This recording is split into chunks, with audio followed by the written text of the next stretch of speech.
lindas. Vocês sabem que mulheres lindas acordam lindas, né? Então, olha, estou muito feliz por estar entre mulheres tão lindas. E hoje nós vamos estar pregando o tema do nosso encontro. Se eu tocar na orla do seu manto, serei curada. Eu quero pedir a vocês que abram a palavra lá no Evangelho de São Marcos, capítulo 5, versículo 21. Marcos 5, 21. Quem não abriu, pede ajuda aí para a colega do lado. E nós, mais uma vez, vamos entrar nesse contexto, porque ele vai falar com uma mulher e certamente falará conosco. Marcos 5, 21. Tá? Encontraram? Sim? Podemos começar? Então vamos entender o que está acontecendo para que Jesus se aproxime de uma mulher ou uma mulher se aproxime de Jesus. É muito importante que a gente compreenda o contexto para não gerar dúvidas, tá? Vamos ler juntas. Lá no 21, no 3, hein? 1, 2, 3. Tendo Jesus navegado outra vez para a margem oposta, de novo afluiu a ele uma grande multidão. Ele se achava à beira do mar quando um dos chefes da sinagoga, chamado Jairo, se apresentou. À sua vista, lançou-se a seus pés, rogando-lhe com insistência: minha filhinha está nas últimas. Vem, impõe-lhe as mãos para que se salve e viva. Jesus foi com ele e grande multidão o seguia, comprimindo. Então, o contexto. Jesus, ele está sempre em pleno movimento. Isso é lindo. Ele vai de uma margem a outra. Para ele, não existe distância. Então, muitas vezes nós nos sentimos longe de Deus, né? E o que fazer para se aproximar? É essa vontade de estar. Ele vem até nós. Ele descendo do céu, olha a distância. Ele não iria até nós. Então, Jesus, ele vem, se aproxima do povo. E chega uma pessoa muito conhecida, que no caso é Jairo, né? Ele era alguém de expressão. Ele era um chefe da sinagoga, ele era uma pessoa reconhecida pela sociedade. Isso já gera um grande desconforto para a própria sinagoga, porque ele não era aceito, Jesus não era aceito ali.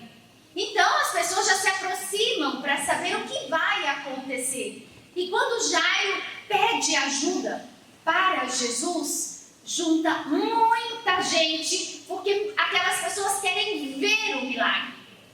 Não é assim? Às vezes a gente quer ver um milagre, não é? E eu vou até abrir um parêntese aqui. Eu rezei por 19 anos para a conversão do meu pai. E tinha dias e eu pedia, e eu falava assim: eu quero ver o meu pai. Não deixa eu morrer, ou não deixe ele morrer. Eu quero ver. Meninas, eu vi. E sabe como que eu vi? Pela televisão. Meu pai aceitou ir na Canção Nova. Eu assisti a conversão do meu pai, né? Então foram 19 anos. Eu vi acontecer, ao ponto dele se tornar ministro da Eucaristia. Olha, é uma longa história que fica para um outro momento. Mas eu vi, porque eu dizia: eu quero ver. E aquela multidão queria ver o milagre. Eles queriam ver o que ia acontecer. Jairo pede algo interessante: para que a minha filha viva. Então Jairo sabia que ele era o autor da vida. Ele era o dono da vida. Ele foi pedir: você se sente morta? Pede para o dono da vida te dar vida. E ele dá. E ele dá. Quem ele dá para nós? O Espírito. A alma de Deus, ele dá para nós. É só você pedir: eu quero me sentir viva. E ele envia sobre nós o teu Espírito. Mas algo interessante aconteceu. A multidão o comprimia. O que é comprimir? Apertar. é empurrar, não é? Ele estava naquele vucu-vucu. Vocês já foram em show? No show das festas do peão? Que tem? Não fica aquele vucu-vucu para você passar, é uma espremeção? Estava assim, era aquela espremeção. Comprimir é diferente de tocar. Comprimir é estar apertado. É você estar reduzido. Você está limitado. Tocar não. Tocar é ser encontrado. E é isso que vai acontecer. Tá? Então é preciso vocês entenderem o contexto que estava acontecendo para que houvesse este encontro dessa mulher agora. Vamos continuar lendo. No 25. 1, 2, 3. Ora, havia ali uma mulher que já por 12 anos padecia de um fluxo de sangue. Para aí. Então quem estava ali? Uma mulher. Nós estávamos lá. Nós estávamos no meio daquela multidão. Nós também estávamos sendo comprimidas. Nós também queríamos nos aproximar. E ontem nós compreendemos que a mulher não era contada. Certo? Não era contada. Por quê? Porque ela não tinha valor. E para muitos ela era um peso. Quando nascia a filha mulher, de novo uma mulher, né? A força de trabalho diminuía, a riqueza diminuía, a mulher era peso, não era contada. Então, esta mulher, ela já tinha essa condição por ser mulher. Só que tinha mais uma coisa, gente. Quanto tempo ela sofria? 12. Vocês aprenderam o que era 12 na Bíblia? O que significa 12? Permanência. O que significa isso? 12 anos sofrendo. Ela estava condenada a morrer assim. Ela estava condenada. Era para sempre. Ela ia permanecer sofrendo. Ela ia viver o resto da vida dela sofrendo. É isso que significa esses 12 anos. Mas ela não sofria de algo qualquer. O que ela tinha era um fluxo de sangue, uma hemorragia. Ela sofria de hemorragia, o que torna mais grave a situação dela nesse contexto. Por quê? O sangue era tido como algo impuro. Por isso que as mulheres, além de não ter valor, elas sangravam. Olha que situação. Olha que situação difícil para aquela época. Então, nesse período onde a mulher menstrua, ela era separada. Ela não podia ter contato. Ela não podia entrar no templo. Ela não podia participar da vida social. Naturalmente, ela era excluída. E se ela não era excluída, porque alguém a colocava, ela se excluía. Então, havia um vazio num período do mês. Num período do mês eu teria que estar sozinha. Eu não podia ter contato com ninguém, porque eu iria ferir a outra pessoa, eu iria machucar por ser mulher. Só por ser mulher. Porque isso faz parte da nossa natureza. Não se respeitava a nossa natureza, o nosso modo de ser. Não era respeitado isso. Então, esta mulher vivia uma profunda dor, porque ela sabia que ela não podia ter o menor contato. Ela não podia ter amigos, gente. Ela não podia ter uma amiga. Ela não podia se relacionar nem a sua família. Ela era expulsa. E todo mundo sabia. Agora, ontem nós tocamos nesse assunto. O que a hemorragia faz? Fisicamente. Anemia. O que a anemia? Quais os sintomas de anemia? Fraqueza, uma dor de cabeça terrível. A memória desaparece. Você quer falar uma coisa, você não lembra. Anemia, falta sangue. Falta nutrientes no nosso sangue. Falta as vitaminas, falta ferro, que nos dá o vigor, né? Que nos deixa acordada, disposta. Então, falta a vitamina D no nosso sangue. Né? A D também dá isso, viu? Dá dor nas pernas também, a falta dela. Então, essa mulher, ela estava cansada. Extremamente cansada. 12 anos assim. Não tinha médico como tem hoje. Ela estava realmente fadada a morrer assim. Mas algo muito grandioso tinha essa mulher, tá? Vocês vão entender isso. Essa força interior, né? Porque ela poderia sim, por causa da hemorragia, ela poderia ter ficado numa cama e ali ficado. E fica mesmo. E não é só um quadro clínico da hemorragia, da anemia, mas o quadro da exclusão, comprometendo as questões emocionais. Eu não posso, eu não devo, eu vou ferir, eu vou machucar. Esse pensamento negativo, quantas de nós sofrem com isso? Pensamento só negativo, só pensa o ruim. E quando eu penso ruim do outro, já é ruim. Mas e quando eu penso ruim de mim? Sobre mim? Sobre que eu não presto, eu não sirvo, eu não me adequo, eu não valho nada.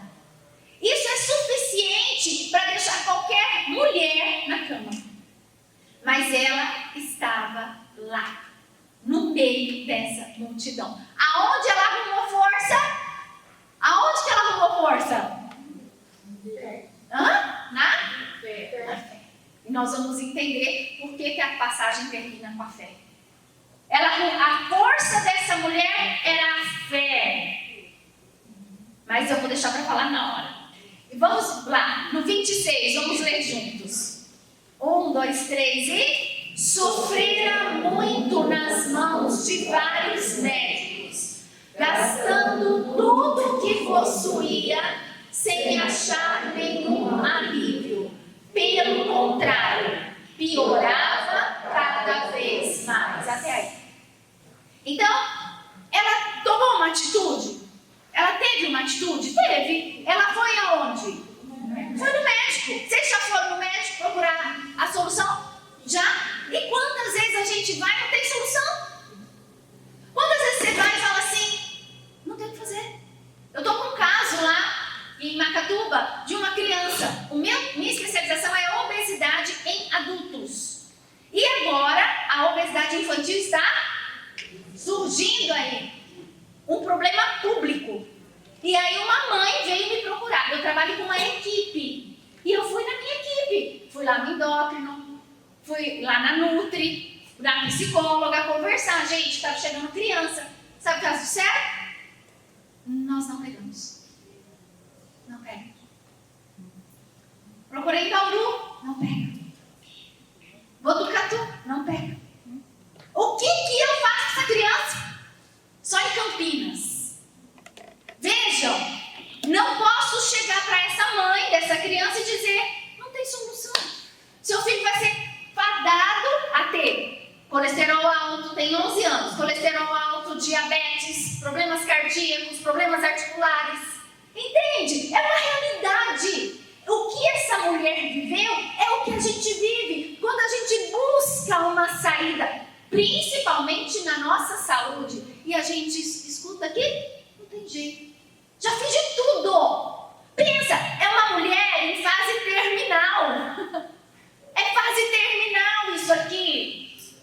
É fim de carreira, é fim de linha, é doença crônica, é gravíssimo. E às vezes a nossa situação não é a saúde, mas é alguém que te adoeceu.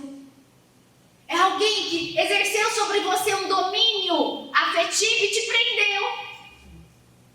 E você ficou presa ali naquela história. E sangra, viu? Isso sangra também. Sangra por dentro. Sangra na nossa forma de nos relacionarmos com as outras pessoas. E isso tem solução. Mas ela tinha gasto tudo. E quando gasta tudo, não gasta só dinheiro. Não é só dinheiro. Sabe por quê, gente? Dinheiro, você trabalha, você ganha. Dinheiro, você pede emprestado. Dinheiro, você faz financiamento. Dinheiro tem solução. Nós somos filhos do dono do mundo. gasta a tua esperança. E quando você gastou tudo, eu vou nesse porque falaram que é bom. E não deu jeito. E aqui fala, piorava. A situação, além de não resolver, ela piorava. E às vezes nós estamos assim lá dentro de casa. Lá dentro de casa às vezes está piorando. Lá no serviço às vezes está piorando. Lá no meu relacionamento está piorando. Às vezes a coisa só está ficando pior. E eu estou gastando tudo. Eu estou apostando todas as minhas fichas. Meninas, Jesus está falando conosco. Jesus está falando com cada um. E vocês vão puxando da memória assim. Expõe para Jesus. Qual é a situação que não se resolve? Qual é a situação que se repete? É preciso mostrar. É aqui. Ele sabe. Ele sabe. Mas a gente precisa apontar. É nesse ponto que precisa virar. É onde o Senhor precisa entrar. E Ele dá mais. Ele dá muito mais. Porque Ele não sabe calcular. Não é assim que Santa Teresinha fala? E aí então, meninas, vamos continuar no 27. 1, 2, 3 e... Tendo ela ouvido falar de Jesus, veio por detrás, entre a multidão, e tocou-lhe o manto. Peraí. Então, vejam bem. O que ela fez? Ela ouviu. Ouviu. Isso é extremamente importante. Ouviu. Quando é que Deus nos toca? Quando é que Ele nos toca?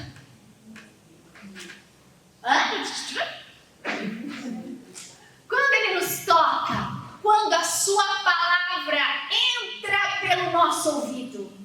Deus não nos toca com a mão. Deus não pega a mão. Ele pega também, lógico, né? Ele levanta, Ele tem um braço poderoso. Mas a palavra, quando ela entra pelo ouvido, já é o toque de Deus. É por aqui que Ele entra.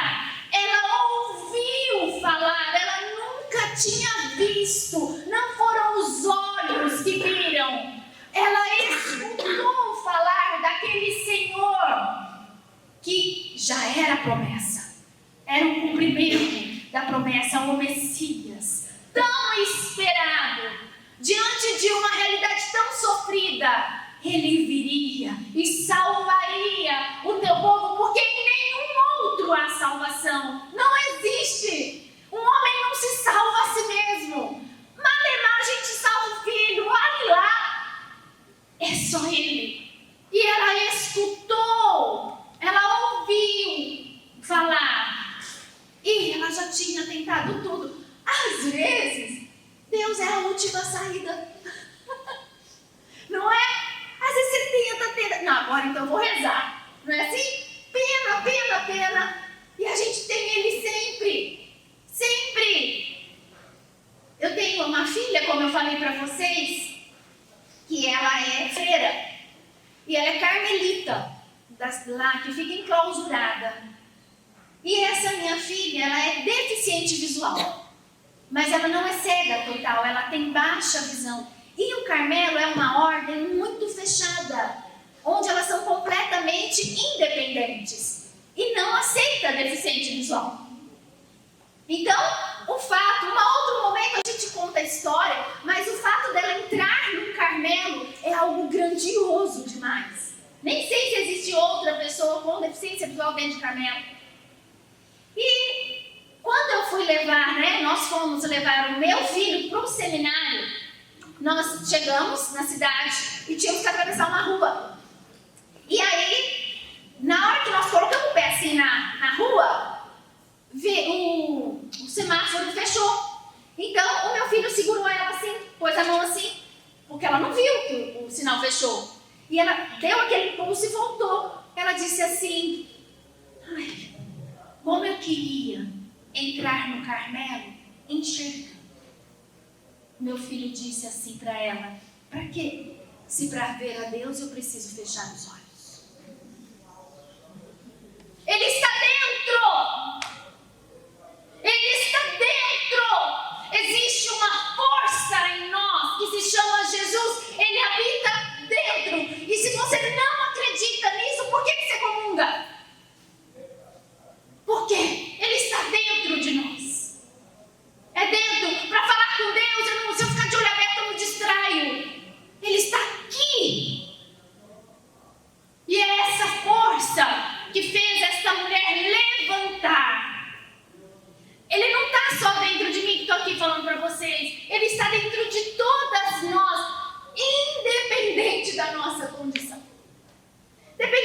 é melancólico, se você é fleumático, se você é sanguíneo, não é? Ele não importa. Nós somos dele. Nós pertencemos a ele. Nós somos obra dele. Ele que nos fez. Ele tem alegria em estar em nós, em morar aqui. Essa mulher ouviu e ela pensou, né? Ela foi por trás, para que não ser vista. Porque às vezes a gente tem vergonha de Deus. Às vezes a gente fez tanta coisa errada que a gente tem vergonha. Os nossos erros nos afastam. Por que Judas se matou? Por que ele se mata? Vergonha. Porque ele não acredita que a misericórdia seja maior do que a sua falta. Nós somos assim. A gente vai por trás para que ele não olhe para nós por causa da nossa vergonha. Porque a gente pensa que ele vai ver a vergonha. Mas ele não se importa. O que ele fez com o filho pródigo? Abraça. Ele põe dentro, em contato com o corpo dele. Por quê? Porque o que você fez é uma gota no oceano perto do meu infinito amor. Infinito amor. É isso. Deus é assim. Na nossa humanidade não tem lógica. Como eu vou amar um pecador? Nós queremos ser perdoados. Mas muitas vezes nós não queremos perdoar. Olha que sem lógica. Olha como que não tem lógica a nossa humanidade. A gente quer ir lá, pedir perdão. Eu fiz isso, aquilo. Eu até confirmo tudo que eu fiz, mas eu não quero perdoar. E não estou dizendo para vocês que é fácil perdoar também, não. Não é. Porém, esse é um assunto para Deus. É Ele quem concede. Perdoai as nossas ofensas assim como nós perdoamos. E tem casos muito difíceis. Eu me lembro uma vez, eu até comentei isso há pouco tempo no grupo nosso de missionários, que nós tivemos um retiro com a comunidade Providência Santíssima e uma celibatária foi pregar para nós. E ela, a missão dela era em trincheiras de guerra. E nessas, ela é psicóloga. E qual era o trabalho dela? Era acolher as crianças que ficaram órfãos porque os pais morreram na guerra. E como ela ia ensinar as crianças a perdoar se eles nem conheciam o inimigo? Entende que o perdão, ele ultrapassa a dimensão da nossa humanidade? Quem que explica isso? Quem que explica? Aqui, morreu fazendo o quê por nós? Perdoando, gente. Morreu nos perdoando. É isso. Então, para perdão, é com Ele. É com Ele que você resolve. É pedir a graça. Pedir a graça. Já pensou? Chegar no confessionário e falar assim, ó, eu não estou aguentando, eu quero esganar, não consigo perdoar. E o que você foi fazer no confessionário? Pedir perdão. Você foi pedir perdão, mas você não consegue perdoar. Tem padre que não absolve. Tem padre que diz, olha, é incoerente. Você está vindo aqui pedir perdão, quer ser perdoado e você não quer perdoar. Então, no mínimo, nós temos que demonstrar uma disposição para o perdão. Dizer, eu não estou conseguindo. Eu guardo mágoa, eu fico remoendo, mas eu quero um dia perdoar. Eu quero chegar lá. Entende? Nós não podemos ser cristãos incoerentes. É incoerente. Essa mulher, ela vai por trás de vergonha. Para não ser vista, para não ser tirada da multidão, para não perder a vez. Era a oportunidade. Sabe quando você vê essa minha oportunidade? E a gente sabe quando a oportunidade é com a gente. A gente sabe quando é a tua vez. Ó, agora é minha vez. Tem gente que fala assim, né? Pensa positivo, se você vai ganhar na loteria. Né? Não é assim? Tem gente que faz isso. E olha, esta mulher, ela pega essa oportunidade. E ela pensa, se ao menos eu tocar o manto. E o que quer dizer o manto, gente? O que significa o manto? É algo muito grandioso. Veja, o manto, ele significa, ele tinha franjas. O manto tem franjas. E ele significa aquelas franjas, elas dizem que aquela pessoa, no caso, aquele homem, ele tem uma obediência extrema a Deus. E ele representa uma divindade.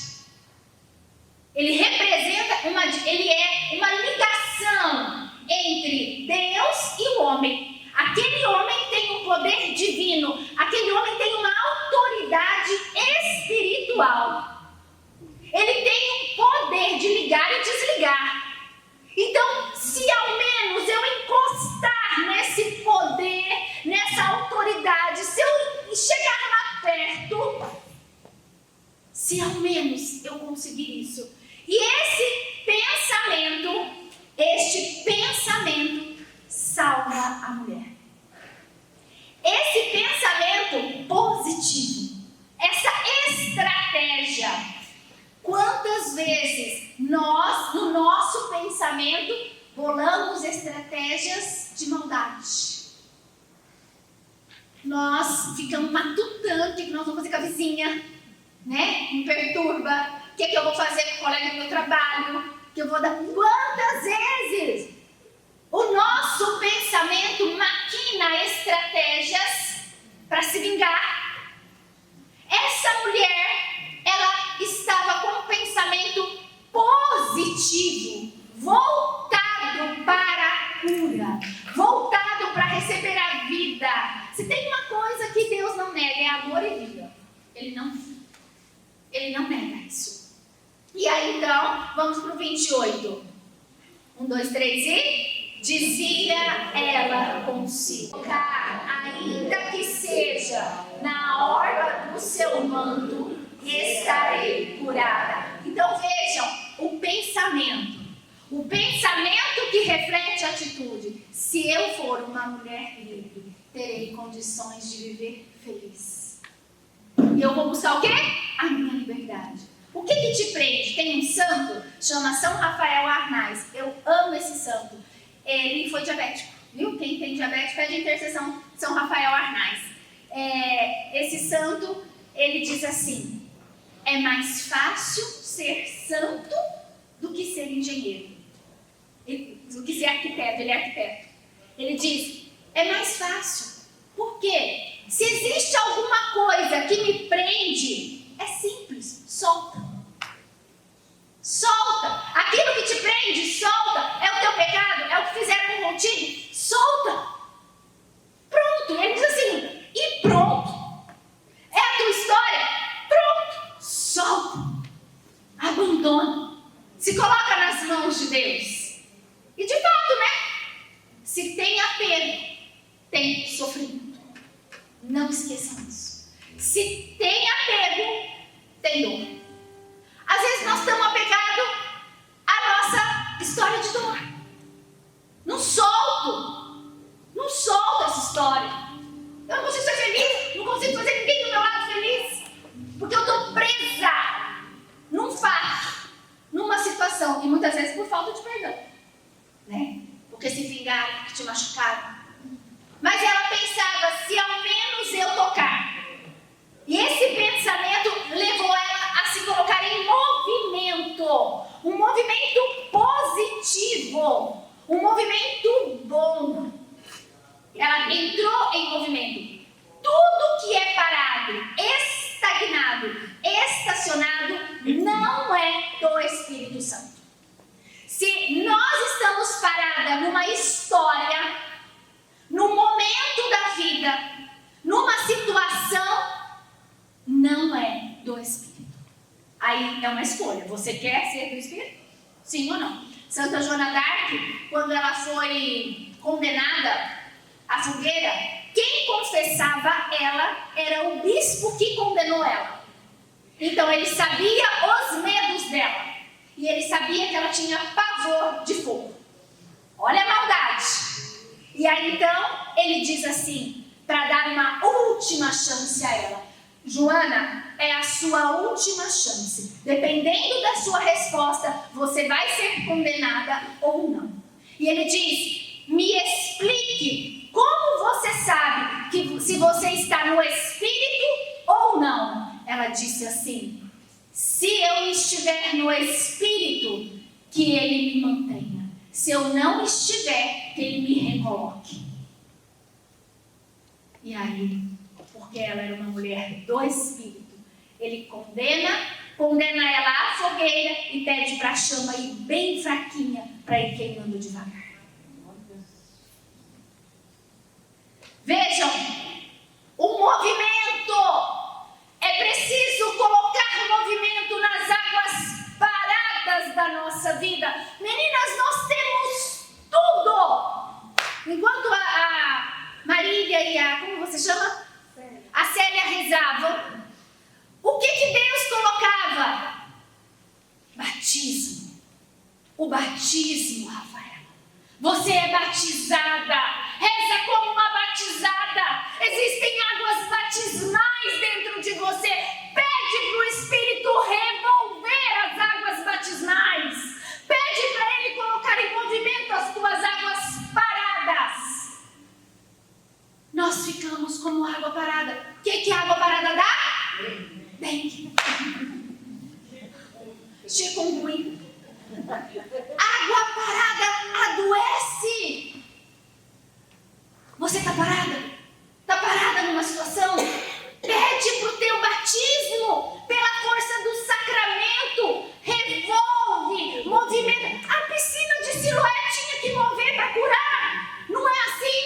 O Espírito é movimento. Se você vê que está fixa numa situação, pede, revolve as águas batismais. Eu sou batizada, fala para Deus. Eu sou tua filha. Me põe neste movimento amoroso da tua vontade e me concede a graça da liberdade, dos pensamentos negativos, da má companhia, das más escolhas, do casamento que está fracassado, mas que em Deus pode se erguer. É assim. Nós temos tudo, mas não usamos. Não usamos. Nós temos a força dos sacramentos e não usamos. Nós temos a força da fé e não usamos. Ela usou. Quase morta. Quase morta. Percebe que ontem nós pegamos mulheres quase mortas e hoje de novo? É possível. É possível. Na morte Ele nos visita. Ele venceu a morte. Ele venceu. É possível. Então vamos lá, vamos continuar. No 29, 1, 2, 3 e... Ora, no mesmo instante se lhe estancou a fonte de sangue e ela teve a sensação de estar curada. Ela tocou. E ela sentiu que parou. Gente, imagina a cólica que essa mulher tinha. A cólica que ela sentia. Aonde era a fonte de sangue dela fisicamente? Onde que a gente sangue? Imagina. O útero. O útero é a nossa fecundidade. Ela estava morta, fraca, estéril. Não podia dar mais nada. Sobrou nada dessa mulher. Ela era estéril. Não podia. Nada. Que tristeza. A fonte, o lugar onde sangrava, parou. Eu tenho que falar do sangue. O sangue, veja, era tido como impuro, certo? Qual era a briga entre samaritanos e judeus? Por que eles não se falavam? Porque os samaritanos queriam adorar Jesus. Jesus não, perdão. Deus, lá no templo que os judeus estavam construindo. Ainda estavam construindo. Construíram. Os judeus não deixaram os samaritanos ajudar. Não deixou. E assim às vezes acontece, né? Você chega lá na cozinha da sua sogra e fala que ajuda a sogra. Ela não. Pronto, fechou o coração. Fechou o coração. Sogra, pode ficar com meu filho hoje? Não. Fechou o coração. Pra sempre. Não é assim? nossa, não presta pra nada, coitada das sogras, né? Certo é Maria, que a sogra dela é a melhor do mundo, não é? Então, vejam,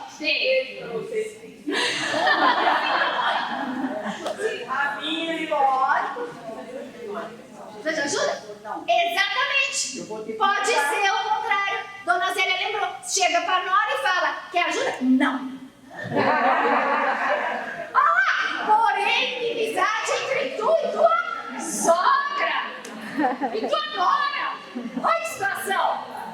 Pois é. Então, meninas, o que acontece? O sangue, eu estava falando do sangue. Havia uma briga.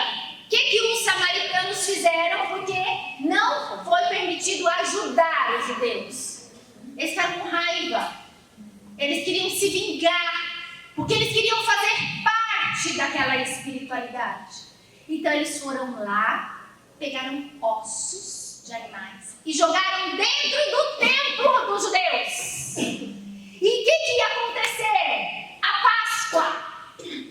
Jesus não tinha vindo ainda, mas a Páscoa já era celebrada. E os judeus foram impedidos de celebrar a Páscoa por conta daquela ossada cheia de sangue.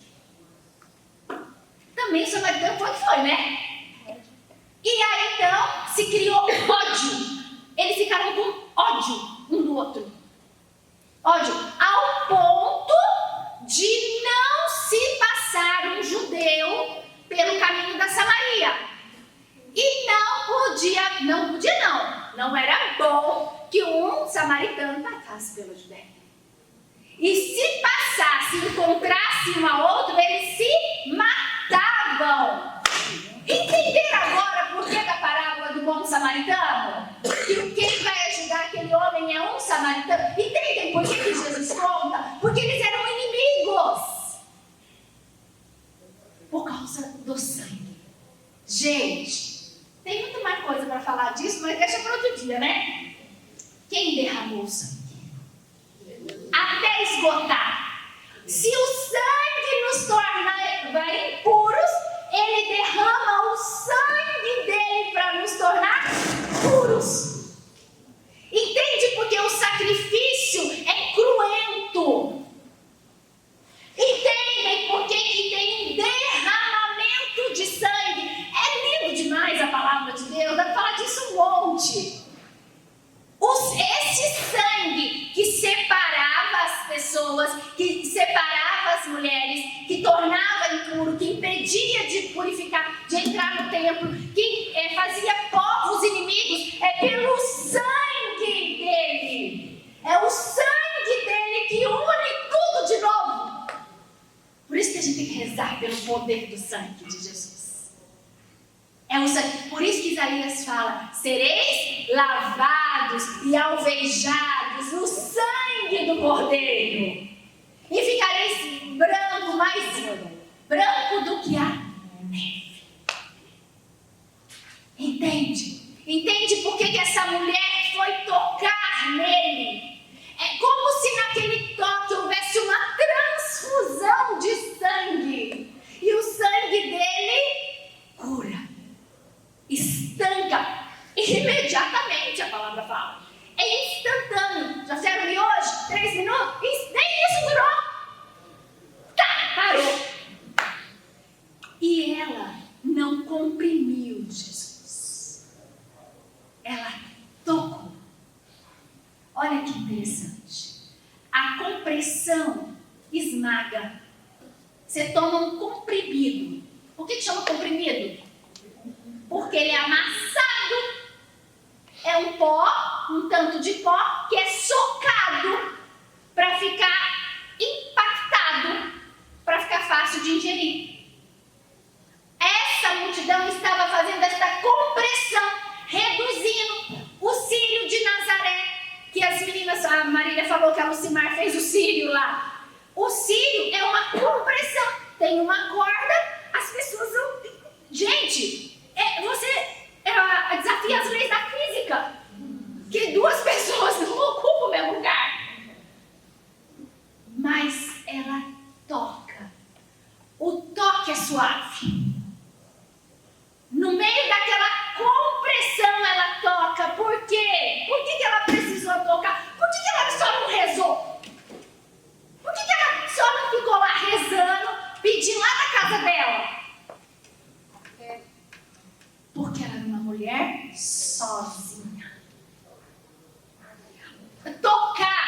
ser tocada significa eu estou viva. E quando ela toca nele, que é o autor da vida, ele devolve a ela o que ela perdeu, que é vida. Aqui nós nos abraçamos em diversos momentos. E esses abraços, às vezes, com pessoas que você nem conhece, vai curando. Porque está dizendo, eu sou viva. Hoje eu só queria um abraço. Hoje eu só queria isso. Você não precisa falar nada. Só me abrace. Só isso. Só. O meu filho mais novo, o Thiago, quando ele era pequeno, e era aquele tanto de coisa para fazer, e eu ficava nervosa, ele me abraçava. Nas minhas pernas, ele era pequenininho, abraçava. E eu começava a dar risada, porque eu falava judiação. O que eu estou fazendo com esses meninos? O abraço. Quando essa mulher toca, ela é alcançada. Ela toca nele e ela sente o poder da vida. E o poder da vida da mulher está no seu útero, gente. Está aí. Está aqui. E hoje o que estão fazendo com os úteros das mulheres? O meu corpo, minhas regras. O que estão fazendo? Matando dentro do seu corpo o aborto. Estão matando a fonte da vida da mulher. Elas mesmas. Por que estão fazendo isso? Pela falta do conhecimento da verdade. Porque não conhece a verdade. Nós não podemos recriminar. Pensa, a multidão de mulheres que tem nessa cidade de Bauru. Nós estamos num número grande, mas ainda assim, diante de Bauru somos pequenos. Mas se formos multiplicadores dessa verdade, multiplicadores, que é o que acontece com Maria Madalena, é uma multiplicadora da verdade. Aí sim, se estamos em 100, serão 100 lugares atingidos pela verdade. Aí sim, multiplica. Então, ela toca, não comprime, porque ela está viva. Vamos seguir. E aí então, ela foi curada. No 30, vamos juntas? 1, 2, 3 e... Jesus percebeu imediatamente que saíra dele uma força. E voltando-se para o povo, perguntaram. Vamos lá, continuem. Quem tocou minhas vestes? Responderam-lhe os discípulos. Vê-se a multidão te comprime e perguntas quem me tocou.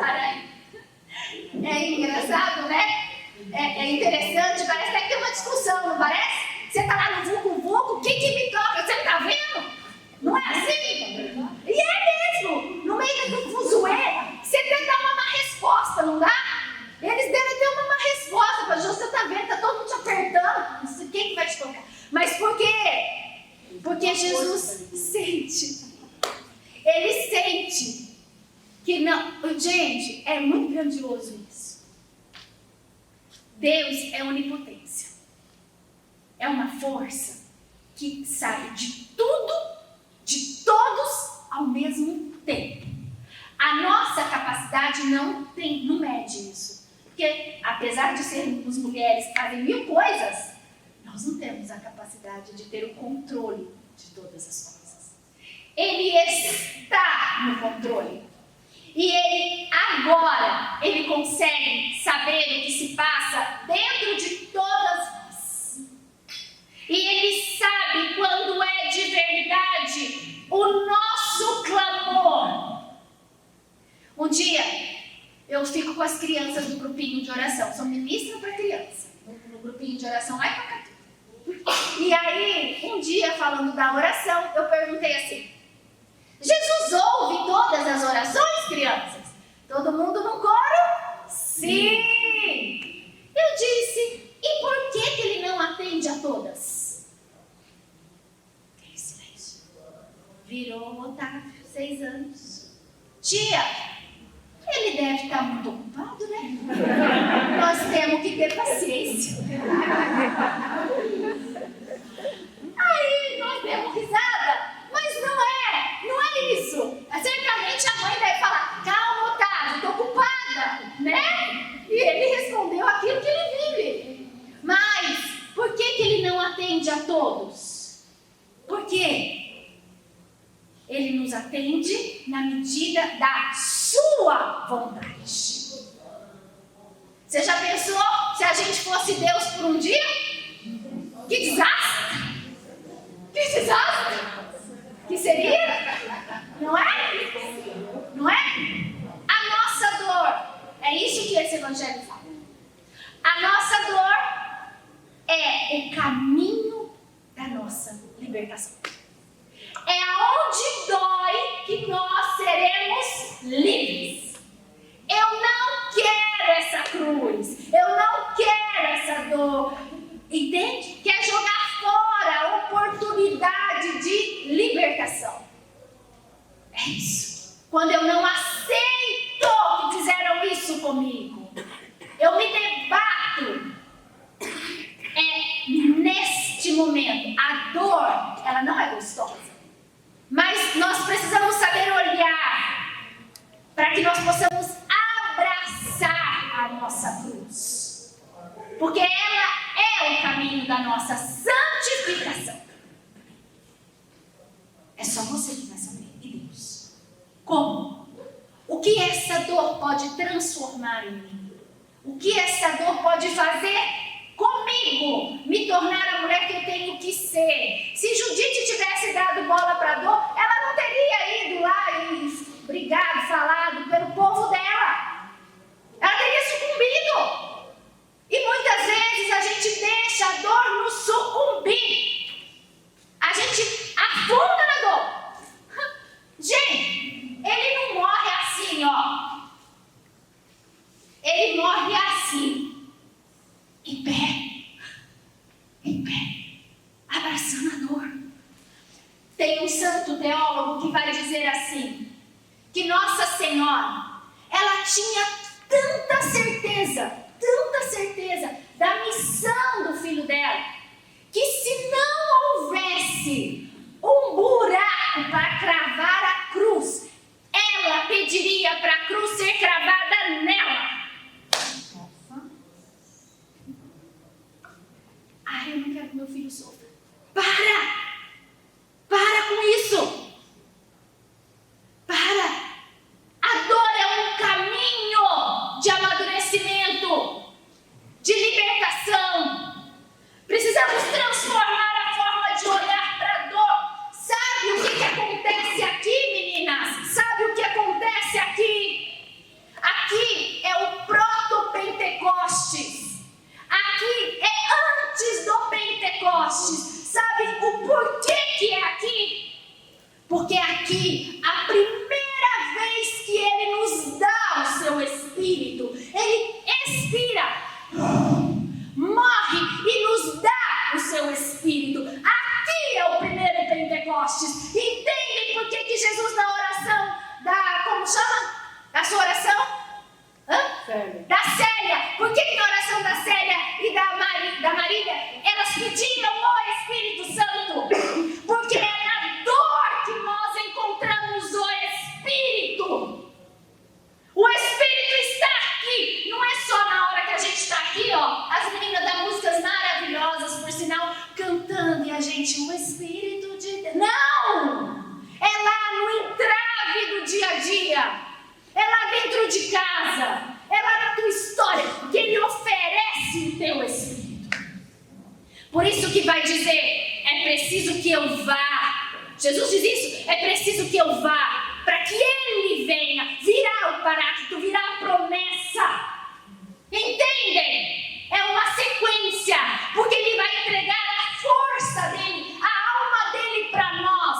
E como que eu tenho essa alma de Deus? Pede. Vem, Espírito Santo.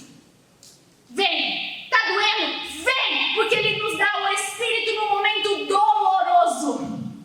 Ele não nos dá o Espírito só no momento de alegria. Ele nos dá o Espírito no Pentecostes, quando estão todos reunidos, no momento de medo. É no medo que Ele te dá o Espírito. Então você não precisa ter medo se você for uma mulher cheia do Espírito. A minha filha é adotada.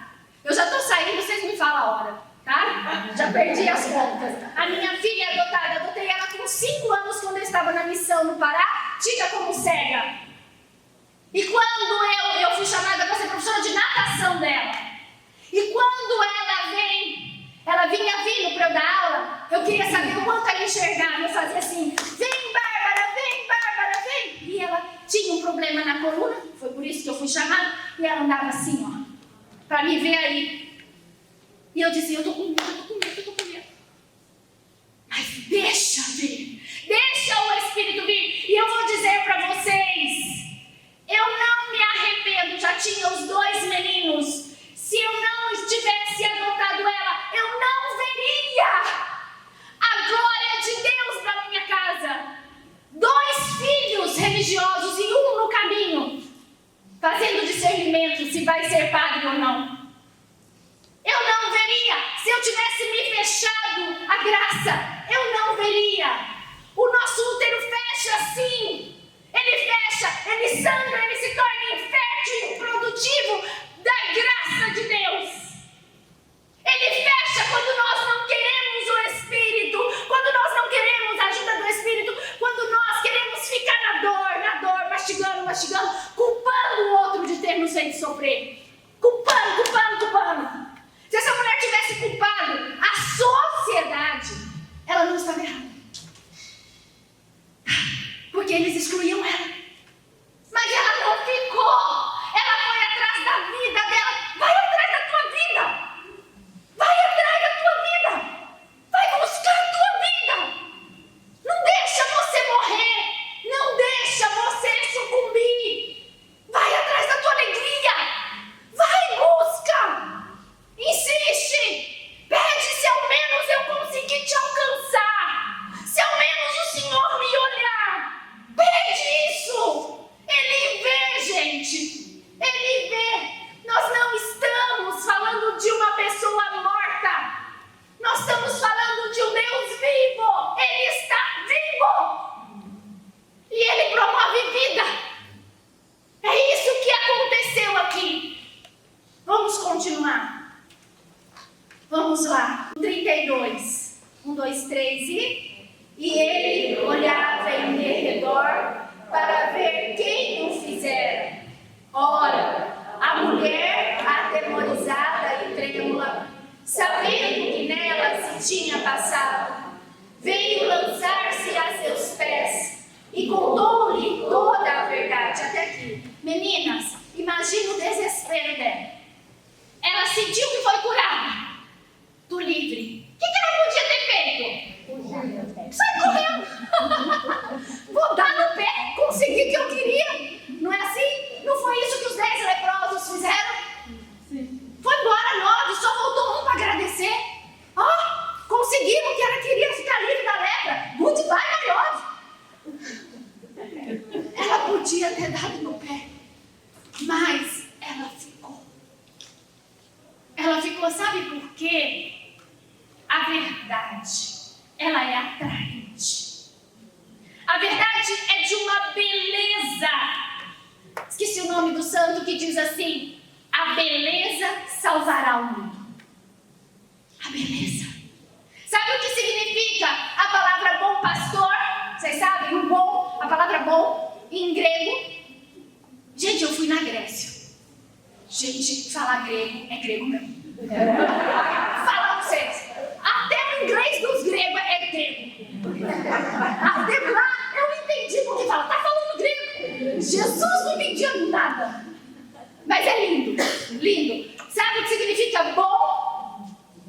Significa admirável. A palavra bom em grego, admirável, belo, perfeito. Quando eu encontro o bom pastor, eu encontro a beleza, a perfeição. Aí sabe o que estão fazendo com as nossas mocinhas, meninas, 17, 20 anos? Elas estão se enfeiando. Não é? Gente, a juventude é linda. É lindo. Da missão que nós somos na Espanha, nós somos com jovens, né? Os jovenzinhos aqui, foi lá na missão com os jovens.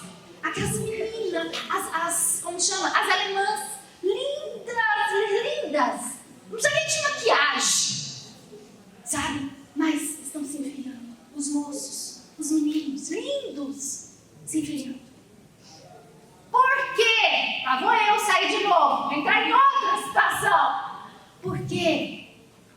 salmista vai dizer: mostra-nos, Senhor, a tua face e seremos salvos.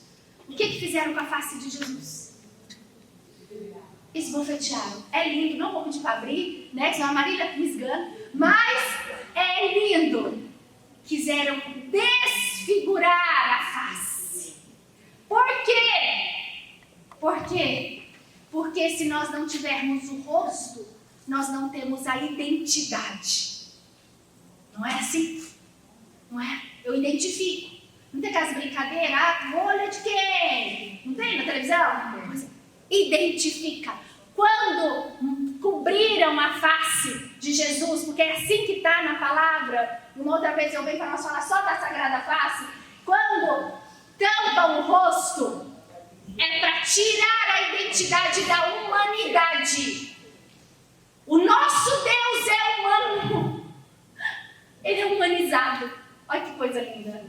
Tá? E aí surge a devoção da Sagrada Face através de São Pedro. Tá? São Pedro, que é aquele que nega. É na negação que surge a devoção à Sagrada Face. Olha, não é dá vontade de falar sem parar? Dá vontade de falar sem parar. Por quê? Por quê que Pedro? Gente, nossa Senhora, por quê? Eu vou contar, não vou mandar abrir não. Vocês controlam aí o tempo. Dá vontade de ouvir. Meninas, porque na negação, tá lá, depois vocês pegam, vou falar a palavra para vocês. Na negação, Pedro nega uma, duas, na terceira vez, quando ele nega, está escrito na palavra, ele vira o rosto e ele olha para o olhar do Senhor. Vai ser assim. O olhar de Pedro encontra o olhar de Jesus. E assim, imediatamente, Pedro se arrepende amargamente e chora. E quando acontece isso, o que os carrascos fazem? Cobrem o rosto de Jesus e começam a esbofeteá-lo. Porque Pedro, ao encontrar a face, o olhar, o rosto, o semblante, ele reconhece de quem ele é filho. Nós somos filhas amadas. Amadas. Olha para quem te olha, não é assim que Santa Teresinha diz? Mira quem te mira, a face. Não se desconfigure. Você não é um lixo. Você não é um objeto. Você não é. Você é minha filha. Você nasceu com uma promessa, com uma missão. E era assim que eu olhava para minha filha. Essa criança tem uma missão. Ela tem uma missão. Mesmo nessa condição de deficiente. E o médico, o primeiro médico que eu levei ela para saber o grau, quanto de visão que tinha, ele disse para mim, eu disse, doutor, tem jeito? Ele disse, minha filha, se ela fosse cega total, nós tínhamos muito o que fazer por ela. Ninguém aqui é cego. Ninguém aqui é deficiente. Ele tem muito a fazer. Ele tem muito. Sai dessa sangria, sai. Dá uma ordem para aquilo que te oprime, que te comprime, que te reduz. Sai. Para que deixa que ele reconstrua a mulher que ele formou para ser. Santa Catarina de Sena vai dizer, se fordes aquilo que deveis ser, ateareis fogo ao mundo inteiro. E por que o mundo não está pegando fogo? Esse fogo é o fogo do amor. Este fogo não é esse fogo de botar fogo, fogueira. É o fogo do amor que não nos consome, que nos nutre, que nos aquece. Bauru precisa pegar fogo. Agudos, Lençóis, Macatuba, a nossa região precisa do fogo do amor de Deus. E é por isso que vocês estão aqui, porque vocês vão começar a botar fogo dentro de casa. Amém. É dentro da casa que vai começar a pegar fogo. Entendem? Vamos lá, então vamos encerrar, que daqui a pouco eu vou ser proibida. E ela contou a verdade. Não é isso? Ela contou a verdade. A verdade nos liberta. Não adianta você ir lá no médico e falar assim, eu estou com dor no dedo do pé e a dor no estômago. Ele vai dar o remédio pro pé. chegam para mim, eu não cuido de pessoas obesas de 100 quilos, eu cuido de pessoas obesas de 200 quilos acima. É sofrimento, é sofrimento, não é uma coisinha, essa pessoa está com dor. Está igual essa mulher, excluída, paralisada, impedida, não contada, é igualzinho isso aqui. Eu tenho que movimentar a pessoa, cheia de escaras, cheirando mal. Por quê? Porque a higiene não é normal. Não consegue limpar o bumbum. Não consegue. É dor. Quando vocês verem uma pessoa com obesidade, não é falta de vontade, não. É dor. Engoliu muita coisa. Teve que engolir muito. Entende? E não adianta a pessoa chegar pra mim e falar assim pra mim: Rafael, eu quero pesar 15 quilos. Você não pesou isso na tua infância. Não vai pesar 15 quilos. Eu tenho que, pelo menos, te devolver a alegria. É isso. Vamos começar por aí. E depois o peso vem como consequência. Entende? É a verdade. Nós temos que trabalhar com a verdade. Qual é a única marca humana que entrou no céu? O que é humano que tem no céu? Jesus. As chagas. As chagas. O pecador pode entrar no céu. Entenderam? É isso que quer dizer as chagas. Por isso que tem a devoção. Nós não somos devotos das Santas Chagas. Fomos nós que causamos isso e entramos no céu. Vamos lá. Acabar. 34. 1, 2, 3 e... Mas ele lhe disse: Filha, a tua fé te salvou. Vai em paz e ser curada do teu mal. Do que ele chama ela? Filha. O que foi a primeira coisa que a Marília disse? Que nós somos? Filha amada de Deus. Vocês estão sendo chamadas desde o início. Vocês desde o início. Ninguém te chamou de filho? Lá na tua casa? Não tinha essa coisa carinhosa? Essa coisa amorosa? Filha, vem cá. Lá em casa é filho. Filho. Lá é assim. É isso. Esse carinho, aconchego. Ninguém te chamou, mas você pode chamar. Porque agora você sabe que isso é amoroso. Você sabe que isso é carinho. Você não precisa repetir o mal que te fizeram. Gente, você vai só repetir. Que diferença tem você do que te fizeram mal, se você faz igual? Não tem. Não tem. Outro dia o meu sobrinho chegou com raiva do vô. Que o vô fez isso, que o vô fez aquilo, e que ele ia fazer assim com o vô. E estava minha cunhada junto. Eu disse: mas você vai deixar? Ela disse: mas o vô faz sempre. Eu falei: mas você tem que ensinar ele a amar. Ele vai ficar igual o vô. Se ele descontar essa raiva toda, ele vai ser igual. Entende? E a gente acha que está sendo melhor, que eu não estou levando desaforo para casa. Não! Sabedoria, mulheres. Sabedoria. É para isso que existe esse dom. Mas ele chama ela de filha porque ele ama, ele sabe o que ela passa, ele conhece o seu interior. Ele está dizendo: você tem solução, você é minha filha. Você não é filha de qualquer um. Você é minha filha. A gente tem que rezar pedindo isso. Eu sou tua filha. Me ama. Eu preciso de amor. Ninguém pode te dar um amor como de Deus. Ninguém. Ninguém. Põe isso na tua cabeça. Ninguém vai te amar como ele te ama. Ninguém. E aí então, ele diz: a tua fé. Aí nós chegamos na fé. Agora nós chegamos na fé. A fé. A fé é a certeza daquilo que eu vejo. Olha o que a fé construiu. A fé fez Abraão, um senhor, casado com uma senhora, sair do seu conforto. Parece nós missionários. Sair do seu conforto e ir para uma terra que ele não conhecia. A fé fez Abraão. Abraão ficou parado na fé, pela fé? Não. Ele se põe em movimento. A fé pode te tirar do estado de depressão, pode, não deixe de tomar teus remédios. Mas ela pode te pôr em movimento. A fé. A fé fez Abraão se deslocar. Nós precisamos nos deslocar da paralisia. A fé colocou Abraão ser o pai de um povo. Abraão é o pai da fé. Hoje vocês já foram na missa? Não. Ainda não, vocês vão. Quando vocês chegarem, vocês vão lembrar de mim, vocês rezam por mim. Chegando lá, vocês vão ver que a primeira leitura é de Davi. Na eleição de Davi, quando Jessé leva os filhos. Mas eu preciso dizer isso. É muito lindo, tá, meninas? Eu não aguento. É muito bonito para ficar só para mim. Olha bem o que acontece. Marília já está assim.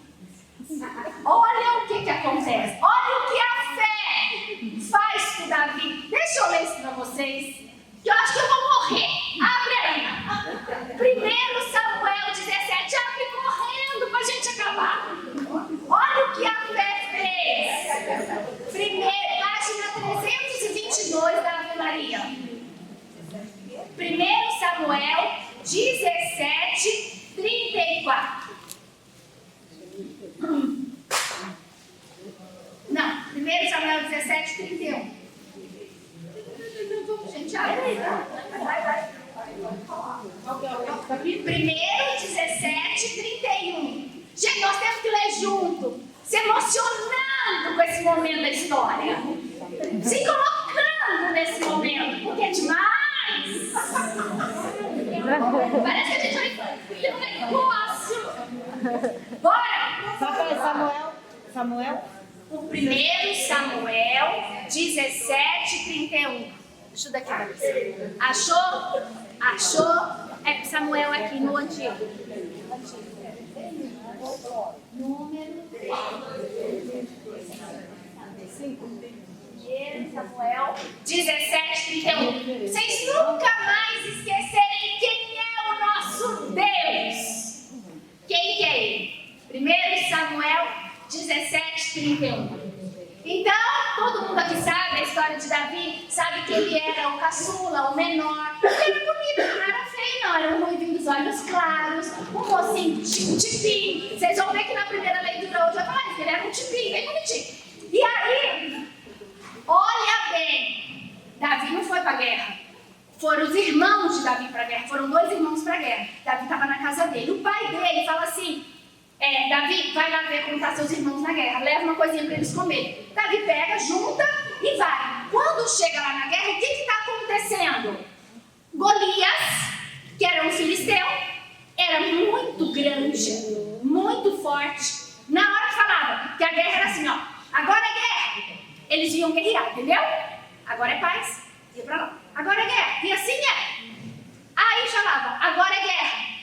Ia o gigante, a tropa atrás, e vinha a tropa dos hebreus. Na hora que chegava na frente do gigante, o Golias falava assim: quem é o filisteu que vai lutar comigo? E ameaçava que ia matar, O que os hebreus faziam? Recuavam. E isso, na leitura, ele faz várias vezes. Então, a figura do gigante apavorava. Você sabe que tem um gigante que te apavora, né? Sim. Tem um gigante. Aí você vai aprender o que você vai fazer. Aí, o Davi chega nessa hora. E na hora que ele chega, ele fala: o que está acontecendo? Está tendo guerra. Né? Aí eles começam a contar. Tem um gigante, Golias, papapá. Ele fala assim. Aí ele fala assim: vamos ler. Aí ele fala: juntas, 1, 2, 3 e... As palavras de Davi foram ouvidas e comunicadas a Saul, que o mandou vir à sua presença. Davi disse: ninguém desanime por causa desse filisteu. Teu servo irá combatê-lo.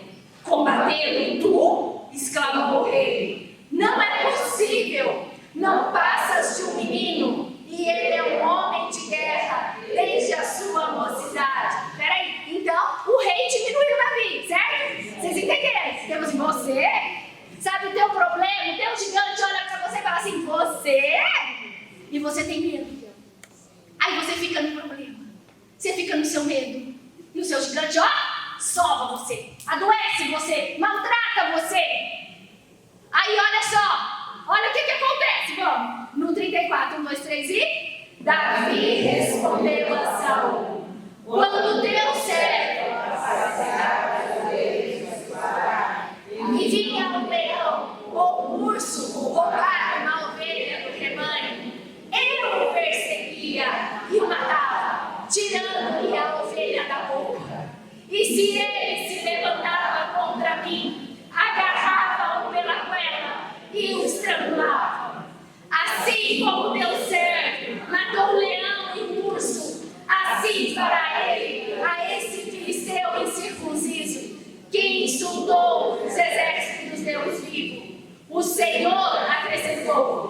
me salvou.